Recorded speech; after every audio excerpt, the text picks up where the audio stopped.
In this video, I am installing this 1TB SSD into my personal rig here. So yeah, let's get straight into it. So the SSD I've chosen here is a silicon power 1TB SSD. It's a NVMe SSD, and again, it's 1TB, and it's got read speed of 3400 meg and write of 3000, I believe, is what it's rated for. And it's going to install into one of these little slots here with the screw holes. And this didn't come with any screws, which means I'm going to have to find them. So I will look for them now.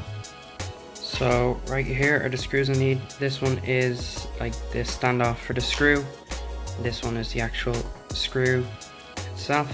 That's all you need. You just need these two and the SSD itself, and obviously a screwdriver to install it. But yeah, I'm gonna power down the computer now and we'll get started.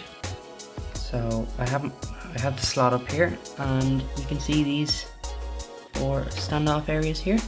And this one says 22110, 2280, 2260 and 2242. And that indicates the size of the SSD. In my case, it is a 2280, so it's 22 millimeters in width and 80 in length. So my standoff is going to go into this hole right here, and it's going to go in 3, 2, 1. Alright, so that's installed. Next, I'm going to install this. Let's see if I can one-hand this. I'm just going to pass this on over here. Let's see if I can one-hand this one. So you just put it down like that, and that's in. And now, as you can see, there's the mount for the screw, but that's going to hold itself up. And now it's time to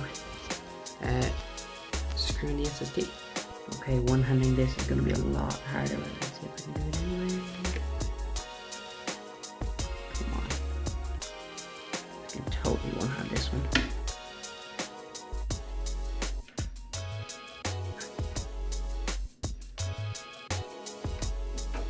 You don't want to go too tight with this, but so as you can see, I couldn't really one-hand it. That sort of failed, but yeah, you don't want to go too tight with it, as I said. And that's it installed. Alright, time to test boot. See if it boots up. Just awaiting the monitor now. You can see a very poor reflection of me. What do you think of my system, by the way? Do you like it? Not like it? Hopefully we get a post here now in a second. Keyboard lights will come on. And it looks like we do have a post, so we know the system will boot fine, whether it's the SSD or not, I don't know.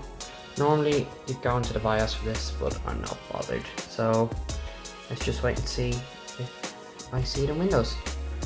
And I just went into Disk Manager here. As you can see, Disk 4 is unallocated, so I'm just going to right click, new simple volume, next, next, next, next, finish, easy as that. And now, if you go into here, we have an extra 953 gigabytes of storage, which is beautiful. So yeah, SSD worked as normal. Like the video if you liked it. If you didn't, you know what to do, and please consider subscribing, and I will see you in the next video.